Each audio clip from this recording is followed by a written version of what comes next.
Chers frères et sœurs, nous devions vivre une neuvaine franciscaine avec l'accueil du frère Jean-Baptiste toute cette semaine. Il devait venir de Strasbourg. Puis le week-end prochain, nous devions accueillir la relique du manteau de Saint François. Le risque de l'afflux des pèlerins, dans le contexte sanitaire que nous connaissons, nous a fait renoncer cette année à des manifestations exceptionnelles pour vivre plus sobrement, mais toujours intensément, une neuvaine encadrée par les consignes que nous connaissons. J'ai donc demandé, un peu in extremis, au curé du Doyenné d'assurer une prédication le soir de leur paroisse, à partir de la prière choisie comme thème pour cette neuvaine. Occasion pour nous de méditer sur la place de Marie dans notre vie de prêtre. Je redis cette prière. Sous l'abri de ta miséricorde, nous nous réfugions, Sainte Mère de Dieu. Ne méprise pas nos prières quand nous sommes dans l'épreuve, mais de tous les dangers, délivre-nous toujours, Vierge glorieuse et bénie.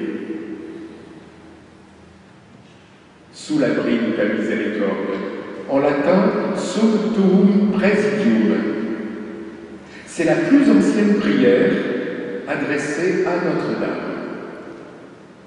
Son texte fut retrouvé à la fin du IIIe siècle sur un papyrus égyptien, écrit en grec. Reprise par saint Bernard de Clairvaux, cette prière encouragée par le pape François en ce temps de pandémie a été proposée à tous les diocésains par Monseigneur Vincent Dolman, notre archevêque. C'est notre paroisse, Notre-Dame du Saint-Cordon, qui assure l'animation de ce lundi et de samedi de cette semaine de prière. Tout à l'heure, après la messe, pendant la messe, Éric commentera les textes de la messe de cette croix glorieuse et Théophane, samedi soir, avant la messe anticipée. Alors je suis heureux et un peu ému d'inaugurer cette semaine mariale avec vous, non pas sous la forme d'une prédication biblique ou théologique, mais plutôt sous la forme d'un cœur à cœur avec chacun et chacune d'entre vous, comme un ami parle à son ami, comme on aime le faire un soir d'anniversaire. Et c'est le cas ce soir. Beaucoup savent combien le Valenciennois que je suis a été comblé de vivre l'ordination presbytérale dans la basilique du Saint-Cordon au pied de Notre-Dame. C'était il y a 35 ans, jour pour jour. La Vierge Marie a été la messagère privilégiée de l'amour de Dieu pour moi et pour toute l'humanité. Dès le sein de ma mère, je l'ai invoquée sous le nom de Notre-Dame de Saint-Cordon. Et j'aime faire mémoire des mots de Jean Dubroc sur le parvis de la basilique, à l'arrivée de la statue le soir du tour. Regardez comme elle est belle. Et c'est vrai qu'elle est belle, Notre-Dame du Saint-Cordon, comme le répètent depuis hier à l'infini les commentaires des vidéos et des photos du Grand Tour. Et c'est donc en la présence de cette statue que j'ai reçu le sacrement de l'ordre par Monseigneur de la Porte, le samedi de la neuvaine. Et cadeau de la Providence, ce jour d'ordination se situait le 14 septembre, fête de la Croix glorieuse. Cette date m'a été donnée et s'est révélée petit à petit comme un signe du ciel qui m'a redit, s'il était nécessaire, combien Dieu est bon. En effet, à la source de ma vocation humaine, chrétienne et sacerdotale, cette conviction fondamentale. Dieu est amour. Il m'aime. Et il aime le monde comme une mère aime ses enfants. Et comme une mère qui voit ses enfants prendre des chemins de perdition, il sort de son paradis de gloire pour visiter son peuple, pour s'approcher de lui, pour le toucher par son Fils Jésus, afin de le convaincre d'aimer comme lui Jésus a aimé, de servir comme lui Jésus a servi, en s'abaissant, en se dépouillant, en devenant obéissant jusqu'à mourir et à mourir sur une croix. Plus encore, ce même Jésus est descendu aux enfers de toute l'humanité, dans mes enfers, pour y planter sa croix et ressusciter tout ce qui était anéanti par la souffrance ou par l'esclavage du péché et de l'idolâtrie. Celles et ceux qui ont expérimenté ce salut peuvent s'exclamer comme le refrain du psaume 77 que nous chanterons tout à l'heure, « Par ta croix, Seigneur, tu nous rends la vie. »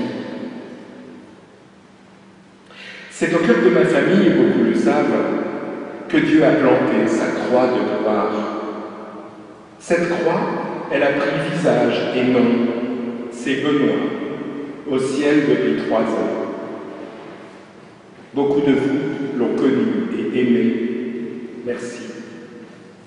Le courage de mes parents et leur obéissance dans la foi, dans l'accueil de ce fils différent, m'ont toujours inspiré un profond respect.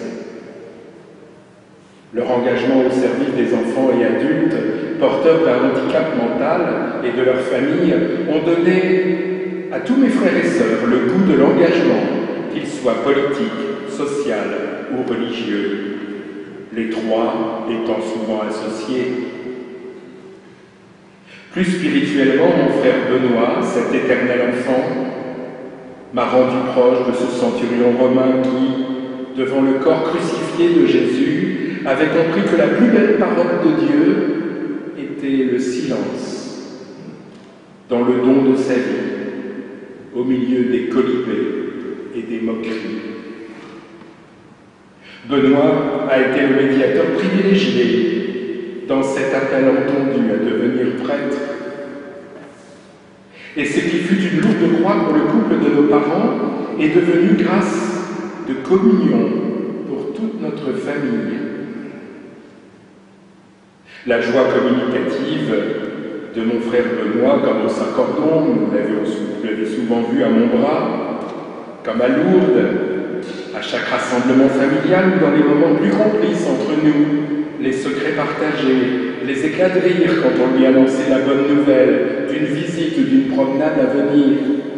Sa joie donc nous disait quelque chose de la joie de Dieu et nous ramenait à l'essentiel quand nos affaires terrestres nous stressaient.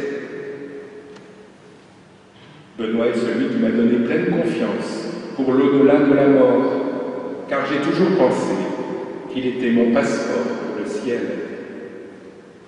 Benoît, croix glorieuse. Chacun de vous, j'en suis sûr, pourrait faire mémoire aussi de ces croix personnelles qui, aux yeux du monde, sont folies, alors qu'ils sont sagesse pour Dieu. Croix glorieuse, plantée dans ma vie, comme un signal dressé à l'horizon de chacune de mes journées, comme une invitation à tout donner. Mais voilà, je ne parviens pas à tout donner, à tout livrer, comme le Seigneur Dieu. En 35 ans de ministère sacerdotal, ma vie d'homme et de prêtre à Douai, à Saint-Saulve, à Paris, Maubeuge, Cambrai et ici même depuis 7 ans, a souvent provoqué Dieu à descendre de son ciel pour visiter mes enfers. Il descend particulièrement lors du sacrement du pardon de ce péché qui est toujours devant moi, lors de chaque Eucharistie et de la prédication, lors de chaque rencontre vécue sous son regard, lors de ces rassemblements en paroisse, dans l'esprit de fraternité, vécu ici avec les frères prêtres et diacres, et avec vous la grande et belle famille de Notre-Dame du Saint-Cordon, famille riche de toutes ses vocations, famille Église, avec laquelle je suis heureux chaque année de célébrer cette date anniversaire. 35 ans déjà. Et le sentiment profond de ne pas avoir encore répondu à l'appel, de chercher encore trop à préserver ma vie plutôt que de la donner. Alors au jour anniversaire d'une ordination, il faut évidemment me rendre à l'évidence que la gestion de ma vie n'a pas été à la hauteur de ce que je pouvais espérer et de ce que j'ai promis devant Monseigneur de la Porte, qui m'a fait confiance, tout comme Monseigneur Garnier et Monseigneur Dolman aujourd'hui, en m'appelant au ministère de prêtre. Quand on fait un bilan, le premier réflexe est de faire deux colonnes, celle du bien et celle du mal. Mais c'est un regard toujours subjectif, relatif aux normes de la société, voire de celles de l'Église, dont les pensées ne sont donc pas toujours celles de Dieu. Et le bilan, toujours négatif, pourrait conduire à des formes de culpabilité, voire de désespoir. Aussi ne faut-il pas mieux regarder la vie, comme le faisait au XIXe siècle, très en avance sur son temps, Saint John Henry Newman, cardinal anglais canonisé voici un an par le pape François. Pour Saint John Henry Newman, c'est la conscience qui est le vrai lieu de la relation avec Dieu, la conscience. Et toute sa vie, en conscience, le cardinal Newman a voulu se tenir en cœur à cœur avec Dieu et avec les hommes. Dans notre société contemporaine, où règne le primat du subjectivisme, le je-moi-je, Newman nous invite à former nos consciences, non seulement par l'étude, mais aussi par l'écoute de Dieu, comme le note le père Libaud, spécialiste du cardinal Newman. Oui, une conscience libre et formée, voilà ce que propose Saint John Henry Newman à l'homme contemporain pour vivre dans le Christ et grandir en sainteté. Une telle vie de sainteté, sans nul doute, rend la foi et donc l'Église aimante et aimable. Une vie de sainteté qui ne consiste pas en des actions d'éclat, mais dans la fidélité à accomplir ses devoirs quotidiens, comme Newman, dans sa vieillesse, l'écrivait avec une simplicité d'enfant. Je le cite. « Si vous me demandez ce qu'il vous faut faire pour être parfait, je dirais d'abord, ne restez pas au lit au-delà du temps fixé pour le lever. Donnez vos premières pensées à Dieu. Faites une bonne visite au Saint-Sacrement. Dites dévotement l'Angélus. Mangez et buvez pour la gloire de Dieu. Récitez bien le chapelet. Soyez recueillis. Chassez les mauvaises pensées. Faites pieusement votre méditation du soir. Examinez chaque jour votre conscience. Couchez-vous à l'heure fixée.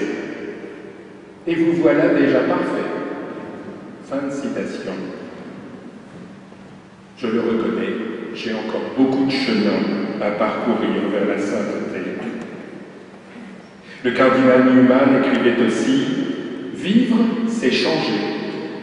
Être parfait, c'est changer souvent. » Alors que de changements de toutes sortes en 35 ans, tout en gardant la flamme d'un cœur à cœur jamais interrompu, malgré les chutes, les doutes et les abandons.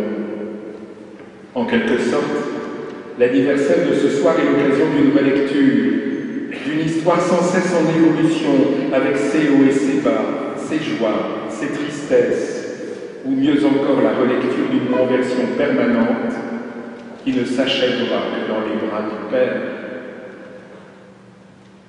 Je redécouvre encore avec vous aujourd'hui, avec reconnaissance, que c'est d'abord Dieu qui est fidèle, en ne comptant pas sa tendresse et sa miséricorde. Il a pris soin de moi, il m'a adressé sa parole quotidiennement, il m'a nourri de son corps et de sa vie, il m'a offert son pardon en abondance. Et cette conscience vive de sa présence aimante donne une joie indescriptible, une joie reçue dans les moments où je me suis laissé précéder, où je me suis laissé transformer. Et pour répondre à tant d'amour, à la demande de l'Église, j'ai accepté de devenir le pasteur d'hommes et de femmes très divers aux quatre coins de ce diocèse, dans le souci premier, constant, parfois trop zélé, d'être au service de l'unité, de la communion des communautés, de la chance des diversités. En quelque sorte, le désir ardent de devenir un bon gérant, comme Jésus a été le gérant des affaires de son Père en donnant sa vie. Joie de donner sa vie sans attendre de retour. Mais la tristesse pointe vite son nez. Tristesse quand je veux rester le maître. Il convient alors de revenir sans cesse à la source de la miséricorde reçue et offerte. Comme le dit le psaume 112, il retire le pauvre de la cendre. Il y a donc encore bien du travail pour accomplir ce que Dieu, dans son exigeante bonté, attend de mon ministère avec vous et pour vous. Je n'ai pas toujours beaucoup de patience envers vous, et je vous en demande pardon. Vous devrez donc faire encore preuve de patience pour que, par sa grâce, je devienne le prêtre selon son cœur, pour manifester encore plus avec vous, et grâce à votre correction fraternelle, une Église aimante et donc aimable, marquée par la croix glorieuse de son Maître et Serviteur. Au moment d'entrer dans une nouvelle étape, je voudrais encore citer le Saint Cardinal Newman, je le cite. « Cette pauvre chair qui me recouvre, cette âme faible et pécheresse qui n'a de vie que si ta grâce la vivifie, tu as voulu les aimer. Achève ton œuvre, Seigneur. Et de même que tu m'as aimé dès le commencement, fais en sorte que je finisse par t'aimer. » Fin de citation. C'est dans cet esprit, frères et sœurs, que ce soir, au premier soir de cette sainte semaine de neuvaine, je me réfugie sous l'abri de la miséricorde divine manifestée en Marie.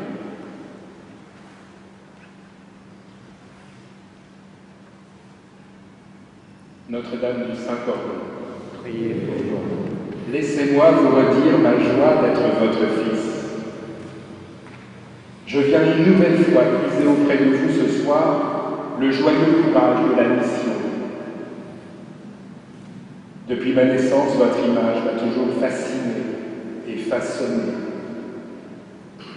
Jusqu'à ce jour, vous m'avez toujours gardé et relevé des périls de la terre. Peu à peu, par vous, je me suis laissé séduire et toucher par la parole de votre Fils, qui m'a invité à le suivre. Lors de la fête de Pâques 1971 à Lourdes, accompagnant mon frère Benoît et mes parents, je vous ai demandé la grâce de me faire connaître votre Fils Jésus. Vous m'avez exaucé au-delà de toute espérance. J'ai reconnu sa croix glorieuse dans le regard des malades et des personnes porteuses d'handicap mental. J'ai entendu sa parole dans le silence des plus blessés. J'ai accueilli son invitation à devenir prêtre de son Église, dont vous êtes la mère. Oui, l'appel à devenir chrétien comme prêtre, je l'ai reçu à vos côtés. Et je ne peux oublier la joie de ma profession de foi et de mon ordination en votre basilique. Notre-Dame du Saint-Cordon, je suis encore bien loin d'être devenu le prêtre de votre Fils Jésus.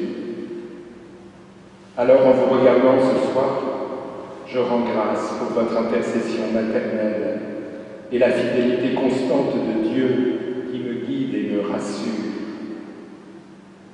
Au-delà de toutes mes infidélités à ma vocation et à ma mission, j'ai senti le souffle de son esprit dans les communautés fraternelles où il m'a envoyé.